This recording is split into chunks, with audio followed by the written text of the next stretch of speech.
मुझे विश्वास है कि मिडिल ईस्ट नया यूरोप बनेगा। 5 साल के अंदर सऊदी अरब पूरी तरह से चेंज हो जाएगा। ये सऊदी अरब की लड़ाई है, ये मेरी लड़ाई है। मैं मरने से पहले इस देश को दुनिया का नंबर 1 देश बनाऊंगा। दोस्तों, ये कहना है सऊदी के क्राउन प्रिंस और प्राइम मिनिस्टर मोहम्मद बिन सलमान का, जिनको दुनिया MBS या de facto leader of Saudi Arabia के नाम से जानती है।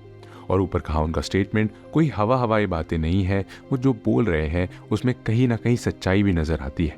इसका पता आपको इस बात से चल जाएगा कि अगर आज से 10 साल पहले मैं आपसे सऊदी अरब के बारे में पूछता तो पॉसिबली सबसे पहले आपके दिमाग में एक कैसे रैडिकल मुस्लिम देश की इमेज बनती, जहां सरेआम भीड़ के सामने लोगों के सर कलम कर दिए जाते थे, जहां दुनिया के सबसे कठोर और निर्दयी रूल्स को फॉलो किया जाता था, और आपके दिमाग में उस सऊदी अरब की इमेज बनती जो अपने समय पर कट्टरपंथ का सिनोनिम था। लेकिन अगर वही आज मैं आपके सामने सऊदी अरब का जिक्र करता हूं तो आपके दिमाग में कट्टरपंथ की जगह कहीं ना कहीं Ronaldo, football leagues, WWE events और गगनचुंबी इमारतों से भरे शहरों की तस्वीर बनती है। अब सऊदी अरब से किसी भी टाइप की रैडिकल और कंजर्वेटिव न्यूज़ आपको सुनने को नहीं मिलती। और दोस्तों, बीते कुछ सालों में यहाँ की सोसाइटी, कल्चर और गवर्नेंस में बड़ा बदलाव आया है, और इस बदलाव के पीछे और किसी का नहीं बल्कि खुद मोहम्मद बिन सलमान का हाथ है।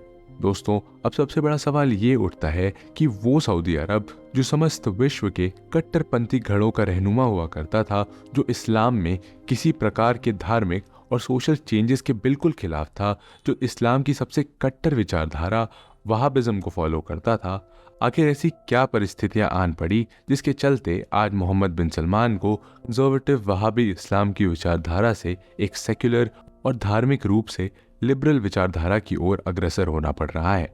ऐसे कौन से सर्कमस्टांसेस बीते सालों में हुए हैं जिसकी वजह से आज Saudi Arabia European style of living standards को अपना रहा है। आज के इस वीडियो में हम इसी मुद्दे को समझने की कोशिश करेंगे और साथ में ये समझेंगे कि इसका प्रभाव बाकी मुस्लिम कंट्रीज पर क्या पड़ने वाला है।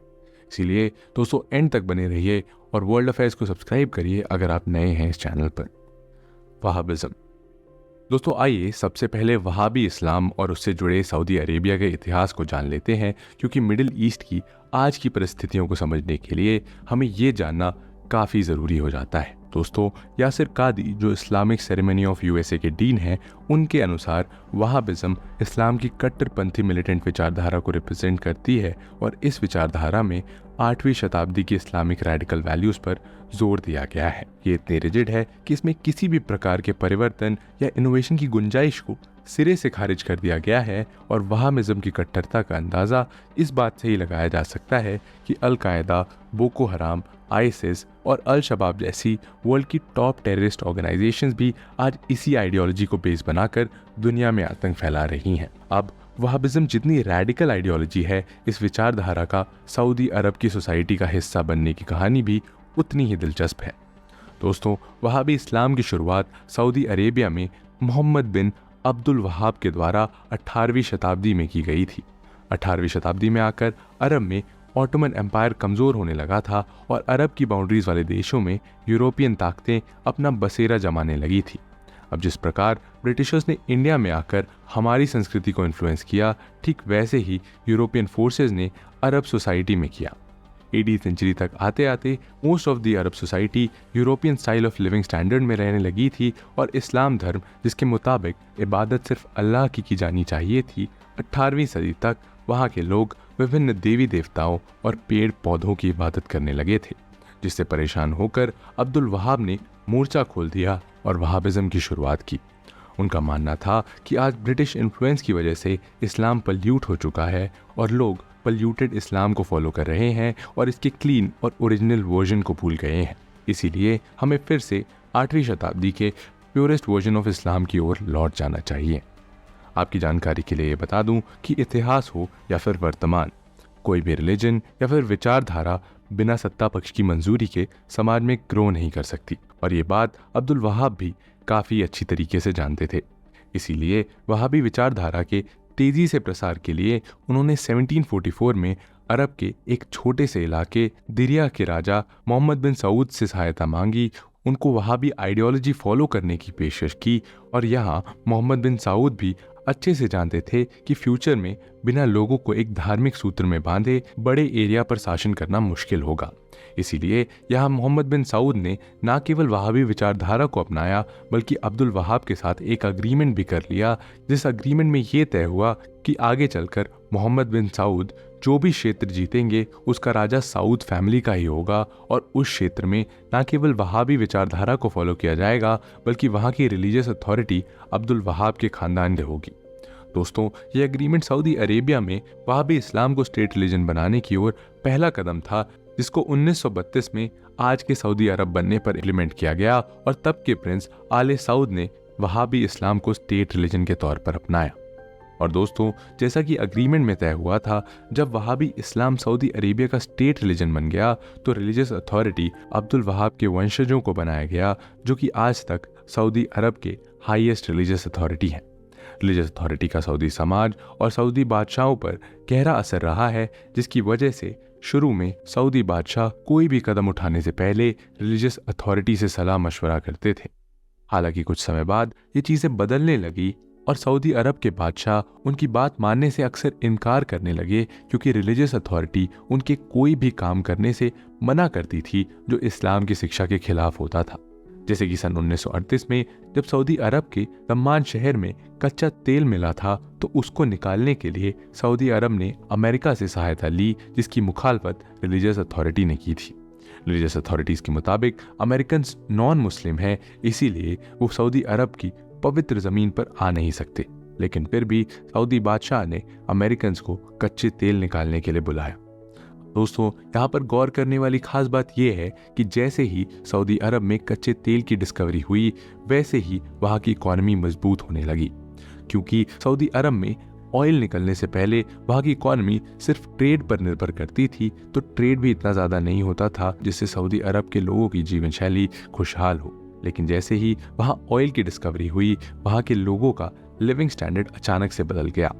अब वो वेस्टर्न सामान जैसे गाड़ी और टेलीविजन आदि यूज करने लगे और सऊदी अरब में धीरे धीरे एक वर्ग ऐसा बनने लगा जो वेस्टर्न लाइफस्टाइल से काफी ज्यादा इन्फ्लुएंस था। खाना पीना, वेशभूषा और रहन सहन सब ही वेस्ट से काफी इन्फ्लुएंस था, जिसकी मुखालफत बड़े जोरों शोरों से क्लर्जी सर्कल्स में होने लगी और सऊदी की रिलीजियस अथॉरिटी सऊदी के इन रिच क्लास के लोगों से बिल्कुल खुश नहीं थी और धीरे धीरे हाउस ऑफ सऊद यानी वो फैमिली जो सऊदी अरब पर रूल करती थी, उनके खिलाफ एक कट्टरपंथी वर्ग फिर से खड़ा होने लगा और फिर से उनको यही लगने लगा कि हाउस ऑफ सऊद इस्लाम की प्योरेस्ट फॉर्म वहाबिज्म को ठीक से फॉलो नहीं कर रहे हैं और उनकी वजह से ही आज सऊदी की सोसाइटी फिर से पोल्यूटेड हो गई है। इसीलिए सऊदी की रॉयल फैमिली को सबक सिखाने के लिए एक कट्टरपंथी घड़ा, जिसका लीडर जुहायमान अल उताबी था, उसने अपने 600 मिलिशियाज के साथ सन 1979 में काबा, जो कि मक्का शहर स्थित मुसलमानों का सबसे पवित्र स्थल था, उसको अपने कब्जे में ले लिया। इस खबर ने पूरी दुनिया के मुसलमानों को हिला कर रख दिया और काफ़ी मुश्किलों के बाद फॉरेन ट्रूप्स की सहायता से काबा को फिर से आज़ाद करा लिया गया। लेकिन इस इंसिडेंट के बाद से हाउस ऑफ सऊद को हर जगह क्रिटिसाइज किया जाने लगा। सभी लोग कहीं ना कहीं हाउस ऑफ सऊद को उनकी लिबरल आइडियोलॉजी वाले इस्लाम को फॉलो किए जाने पर क्रिटिसाइज कर रहे थे। इवन कुछ तो जुहायमान अल उताइबी को एक सच्चा लीडर बता रहे थे। कट्टरपंथियों द्वारा उठाई जा रही इस जन प्रतिरोध की वजह से हाउस ऑफ सऊद ने एक बार फिर कट्टर वहाबिज्म को फॉलो करना शुरू कर दिया और सऊदी अरब के बादशाह ने वहाँ की क्लर्जी की पावर को सोशल और रिलीजियस स्तर पर बढ़ा दिया। और दोस्तों, इसके बाद सऊदी अरब में रिलीजियस पुलिस की स्थापना की गई। ये रिलीजियस पुलिस जब एक्टिव हुई तो लोगों के पर्सनल अफेयर्स में हस्तक्षेप करने लगी, जैसे कि नमाज के वक्त कोई सड़क पर नहीं दिखना चाहिए, इस वक्त रेस्टोरेंट्स या मॉल खुले नहीं रहने चाहिए, महिलाएं प्रॉपर बुर्का पहने बिना घर से बाहर नहीं निकल सकती, इसके अलावा महिलाएं बिना हस्बैंड और गार्डियन के बाहर घूम नहीं सकती। इसके अलावा पब्लिक प्लेसेस में मेन और विमेन का साथ में इकट्ठा होना और म्यूजिक बजाने पर भी प्रतिबंध लगा दिया गया। और इस रिलीजियस पुलिस के रहते रहते कई और कठोर कानून भी बनाए गए, जैसे कि सरे आम पब्लिक एग्जीक्यूशन। और दोस्तों, उस समय स्थापित हुई रिलीजियस पुलिस आने वाले तमाम सऊदी बादशाहों के दौर में एक्टिव रही और वहाँ के लोगों को वहाबिज्म के तमाम रूल्स और रेगुलेशंस के मुताबिक जिंदगी गुजारने पर मजबूर करती रही। इतने सालों में इन्हीं रूल्स की वजह से सऊदी अरब की इमेज एक रैडिकल इस्लामिक मुल्क के रूप में बन गई और लोग सऊदी अरब के नाम तक से डरने लग जाते थे। लेकिन जब 2015 में सऊदी अरब के बादशाह अब्दुल्ला बिन अब्दुल अजीज की मृत्यु हुई, उसके तुरंत बाद सऊदी अरब के नए बादशाह बने सलमान बिन अब्दुल अजीज, और ये ही सऊदी अरब के वर्तमान के बादशाह हैं। दोस्तों, जब सलमान सऊदी के बादशाह बने तो उस वक्त वहाँ का क्राउन प्रिंस मुकरीन बिन अब्दुल अजीज को बनाया गया, लेकिन अगले 3 महीने बाद किंग सलमान ने मुकरीन को क्राउन प्रिंस के पद से हटा दिया और उनकी जगह अपने भतीजे मोहम्मद बिन नैफ को क्राउन प्रिंस बना दिया। अब दोस्तों, सऊदी अरब में क्राउन प्रिंस की पोजीशन एक बहुत ही महत्वपूर्ण पोजीशन है, क्योंकि अगर बादशाह की मृत्यु हो जाती है या वो अपने पद से इस्तीफा दे देते हैं तो उनके बाद क्राउन प्रिंस को ही बादशाह बनाया जाता है।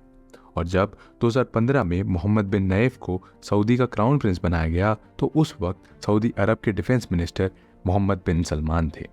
लेकिन 2017 में किंग सलमान ने नैफ को क्राउन प्रिंस के पद से हटाकर अपने बेटे MBS यानी मोहम्मद बिन सलमान को क्राउन प्रिंस बना दिया। और जैसे ही MBS क्राउन प्रिंस बने तो उन्होंने ये संकल्प ले लिया कि वो सऊदी अरब को बदल देंगे। और सऊदी अरब को बदलने का मतलब ये है कि MBS सऊदी अरब के ट्रेडिशनल किंग की तरह काम नहीं करना चाहते थे। दोस्तों, सऊदी अरब की स्थापना से लेकर किंग अब्दुल्ला तक जितने भी बादशाह बने, सबके दौर में सऊदी अरब की इकॉनमी पूरी तरह से ऑयल पर निर्भर किया करती थी। लेकिन MBS एक बहुत बड़े विजन के साथ क्राउन प्रिंस बने थे, और वो विजन ये था कि वे 2030 तक सऊदी अरब की इकोनॉमिकल डिपेंडेंसी ऑयल से किसी दूसरे फील्ड पर शिफ्ट कर देंगे। लेकिन दोस्तों, यहाँ पर सवाल ये पैदा होता है कि MBS क्यों सऊदी अरेबिया की इकोनॉमी की निर्भरता ऑयल पर से ख़त्म करना चाहते हैं। और दोस्तों, इसका मुख्य कारण है कि आज के समय में दुनिया रीन्यूएबल एनर्जी की तरफ शिफ्ट हो रही है और शायद आने वाले समय में ऑयल की डिमांड विश्व बाजार में कम हो जाए। फॉर एग्जाम्पल, जैसा कोविड के दौरान हुआ था जब कच्चे तेल की डिमांड ना के बराबर हो गई थी। इसीलिए सऊदी अरब की फ्यूचर में अचानक पूरी इकोनॉमी कोलैप्स ना कर जाए, MBS इस पर बहुत चिंतित है और इसको सिक्योर करने के लिए विजन 2030 पर काम कर रहे हैं। अब MBS को किसी भी तरह विजन 2030 को सक्सेसफुल बनाना है, इसलिए इस रास्ते में जो भी रुकावट बन रहा है उसको साइडलाइन करना उनकी प्राथमिकता है।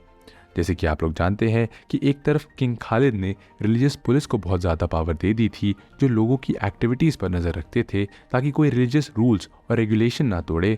वहीं दूसरी तरफ MBS विजन 2030 पर काम चल रहा है, जो कि दूसरों से बिल्कुल अलग।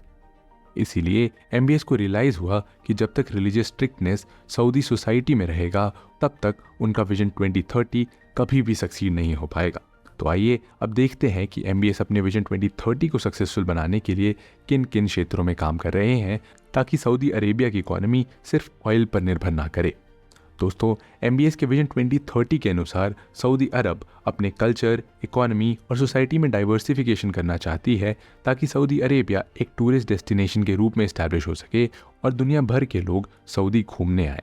विजन 2030 का एम है कि 2030 तक 150 मिलियन लोग सऊदी अरेबिया घूमने आए। लेकिन फिर भी दुनिया की नज़र में तो सऊदी अरब की इमेज एक कंजर्वेटिव वहाबी इस्लाम के गढ़ के रूप में है। इसीलिए MBS अब इस इमेज को बदलना चाहते हैं, जिसके लिए उन्होंने सबसे पहले रिलीजियस पुलिस की पावर को कम किया है। इसके अलावा उन्होंने सऊदी अरब में अजान के लिए इस्तेमाल किए जाने वाले लाउडस्पीकर के वॉल्यूम को भी कम करने का आदेश दिया है। और रमज़ान महीने में इफ्तारी के लिए फ़ंड रेज किया जाता था ताकि रोज़दार को इफ्तारी कराई जा सके, इस पर भी उन्होंने पाबंदी लगाई है। ये तो MBS का सऊदी अरब में रिलीजियस स्ट्रिक्टनेस को कम करने की तरफ कदम था, लेकिन उन्होंने टूरिज्म बढ़ाने के लिए क्या किया है, आइए अब उन्हें देखते हैं। दोस्तों, टूरिज्म को बढ़ावा देने के लिए MBS ने बहुत सारे प्रोजेक्ट स्टार्ट किए हैं, जिसमें सबसे बड़ा प्रोजेक्ट नियोम सिटी है। नियोम सिटी अपने आप में एक अद्भुत प्रोजेक्ट है, क्योंकि इसका निर्माण 170 किलोमीटर की लंबाई आकार में हो रहा है, जिसे सऊदी अरेबिया के तबूक क्षेत्र में बनाया जा रहा है। इसके अलावा अपनी इमेज को वाइट वॉश करने के लिए स्पोर्ट्स को भी बढ़ावा दिया जा रहा है, और इसीलिए यूरोप के बड़े बड़े और काफ़ी फेमस फुटबॉलर्स को बुला के सऊदी की फुटबॉल लीग्स में खिलाया जा रहा है। इनके मुख्य एग्जाम्पल के रूप में आप रोनाल्डो, करीम बेंजेमा और साडियो माने को देख सकते हैं। इसके अलावा अपनी छवि को सुधारने के लिए म्यूज़िक कॉन्सर्ट्स कराए जा रहे हैं, सिनेमा घरों को फिर से ऑपरेट किया जा रहा है ताकि लोगों के एंटरटेनमेंट का ख्याल रखा जाए, और अब सऊदी महिलाएं बिना अपने हस्बैंड या गार्डियन के सफ़र कर सकती हैं और म्यूज़िक कॉन्सर्ट और सिनेमा घरों में मेन और वुमेन एक साथ एंजॉय कर सकते हैं। इसके अलावा महिलाओं को अब गाड़ी ड्राइव करने की अनुमति भी दे दी गई है और ये तमाम डेवलपमेंट सऊदी अरब में इसलिए हो रही है ताकि सऊदी अरब की इमेज दुनिया के सामने बदली जा सके और दूसरे देश के लोग सऊदी अरब में आ सकें। यही नहीं, मोहम्मद बिन सलमान सऊदी अरब को यूएई की तरह एक बिजनेस हेवन कंट्री बनाना चाहते हैं ताकि दुनिया भर के बिजनेसेस अपने ऑफिस सऊदी अरेबिया में इस्टेब्लिश कर यहाँ की इकॉनमी को बूस्ट करें। कंक्लूजन, अब दोस्तों ये सब करने के लिए और इकॉनमी की डाइवर्सिफिकेशन करने के लिए कहीं ना कहीं मोहम्मद बिन सलमान को अपने देश की रेडिकल इमेज को दुरुस्त करना था और यही कारण था कि उन्होंने ये स्टेटमेंट दिया था।